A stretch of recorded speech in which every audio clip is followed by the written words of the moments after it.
I was driving down Central Avenue on the way home, only a few blocks from my house. As I was driving, a policeman pulled up behind me and turned his lights on. I pulled over. The policeman came to my window and asked me why my headlights were not turned on. I showed him that they were, and he said that he couldn't see them. As he was telling me this, my car died. At this point, we both realized that something was wrong with my car, most likely the alternator. I would need a tow truck. While I waited for the tow truck, the policeman kindly waited with me. We began talking. I cannot forget what he said. He asked me, "What's a nice girl like you doing living in a place like this?" He asked me where my parents were and why they would let me live in such a dangerous neighborhood. He then told me he would never allow his own daughter to live in a place like this. I was surprised at his rudeness and negative attitude towards the place I called home, the place I loved. Why shouldn't a nice girl like me live in a place like this? My neighbors are nice. The neighborhood children that come and play on my porch and that I give popsicles to are nice. You've obviously never met Mr. Black, who lives nearby and is our high school principal. He is one of the nicest men you'll ever meet. He always talks to all the students and their families at games. He learns cheers that he yells out at players in all the different first languages while they are out on the soccer field.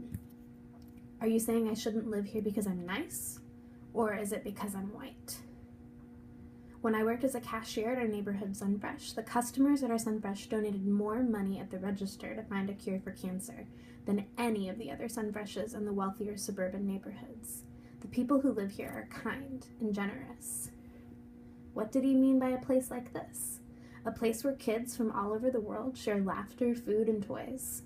A few weeks ago, I went to a backyard birthday party for a neighborhood girl whose family is from Bhutan, and I watched as the next-door neighbors, who were having a barbecue, taught the girl's family about piñatas, and the birthday girl's family shared their beer and cake with the barbecue, until it all erupted into one giant party, with dancing, while the sounds of Bollywood and mariachi music rang off the cars nearby.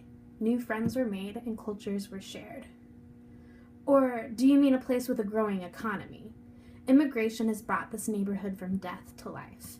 This once 90s ghost town is now a bustling metropolis of taquerias and paleterias, thanks to the Latino businessmen and women who took their dreams and invested them into our community. Or do you mean a place that knows the value of a neighbor, where people still sit on their porches and on their lawns and talk to each other and know each other's names? You don't live here. You only come in and see a small piece of my home, the worst of what happens here for a few hours every day, and then you go back to your home far away judging us. You don't see the good, the families, the rich history, the friends, the gardens.